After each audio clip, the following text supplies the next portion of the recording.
So we've got a heifer that's about the same size as Miracle, trying to calve, and she seems to be having difficulty. These are chains to put on the calf's foot to help pull it out, make it easier on her.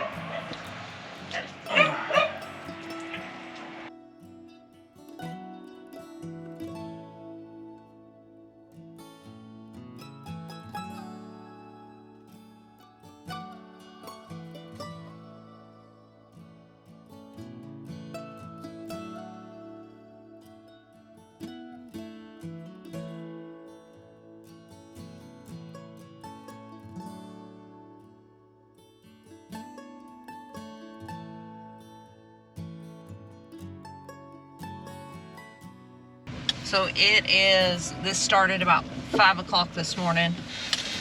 Got up and checked this heifer. We put her in the barn last night just because we've been thinking she should be calving. She's had milk for days, lots of milk, and she's a first-time heifer. Assuming she was probably gonna need help, so we've been watching her close. And this morning at about 5, she was trying to have it. Thankfully, she does have 2 little hoofs sticking out. That's a good sign, but I'm gonna be honest with y'all, I don't think this calf is alive. At this point, it's trying to get it out to help the heifer. I've been afraid of that for several days. I've been telling Ben, I don't think her calf is still alive. I think she's got so much milk for so long, she should have had it by now.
It's now afternoon. It's been probably about 12 hours actually.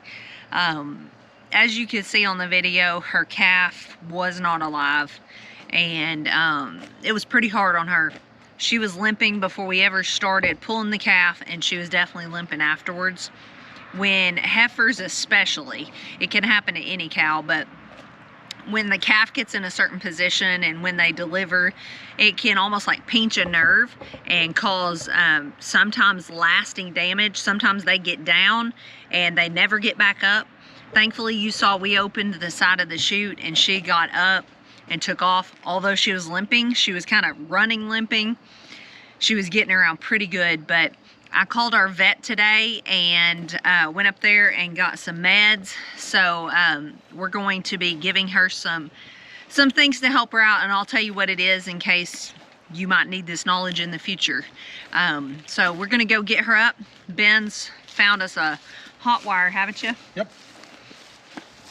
We're gonna use that because we want to make this as easy on her as possible. We don't want to have to run her at all if we can help it. We want to just ease her up there and get her taken care of. So you can see her over there. She's moved around the pasture some today. But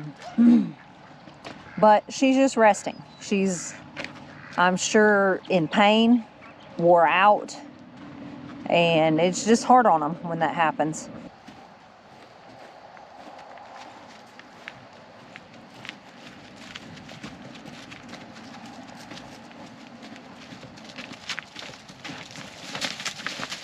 Marvel.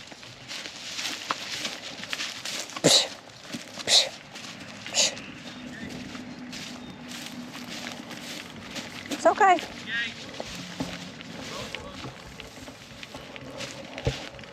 What?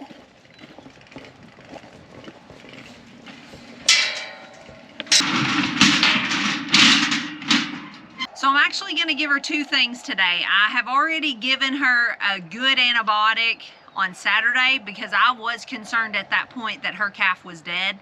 But there's just not a lot you can do when you don't know for sure.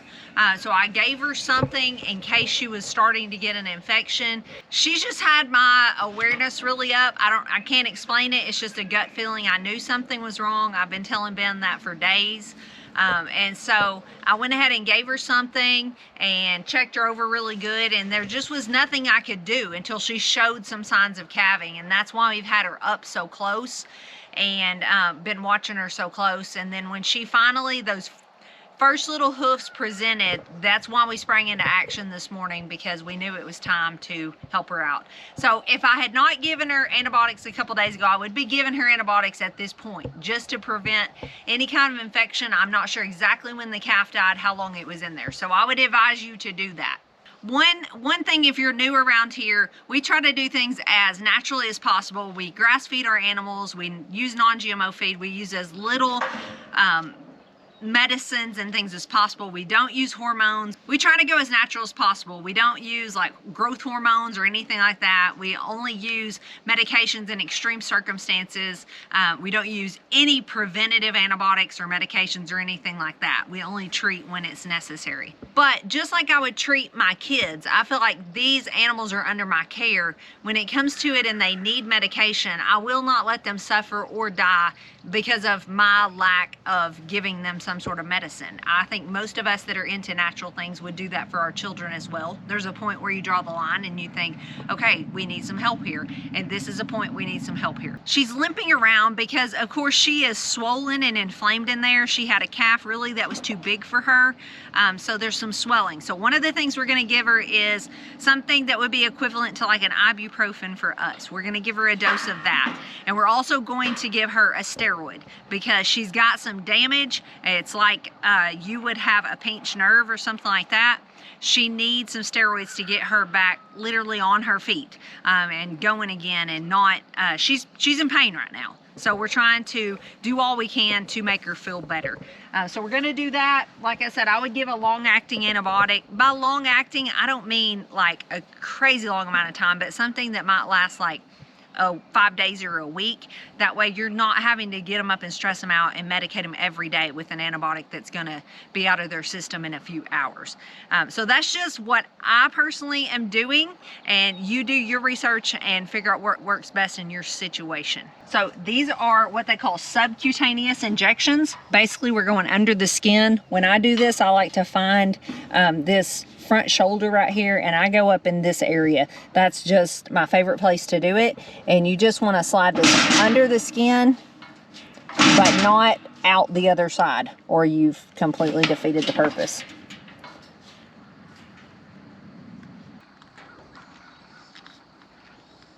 Same thing with this one. It's what they call subcutaneous. A lot of people will abbreviate that sub-Q. If it says administered IM or intermuscular, I think it's actually intramuscular. That just is what it means. You're gonna go in the muscle. So you're gonna find, generally I like to do that back on the back, like the hip or the leg, not like on a bone, but find a beefy part and just go in the muscle. That's the two ways that I generally administer meds to cows.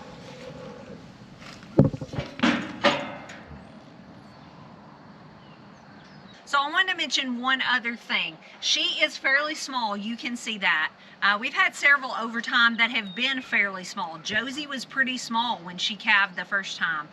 Some of our dairy breeds are just smaller framed. So I did want to mention that because I know there will probably be people that think she's just too young. You bred her too young. She's not that young. She's plenty old enough to be having her first calf. In fact, she's probably a little bit older than some of the ones that we breed normally. She's just small, and then she wound up having a whopper of a calf, which just happens sometimes, especially in the spring, because there's all this fresh grass. She's finished growing this baby with tons of good things to eat, and it's just one of the consequences sometimes that happens. It doesn't also by any means mean that she will have trouble from here on out. She could be just fine after this calf and have the next one just fine and unassisted. So we always give them at least one more try. So we're gonna get her ran back out of here and back out in the pasture. Hopefully she is gonna be on the mend.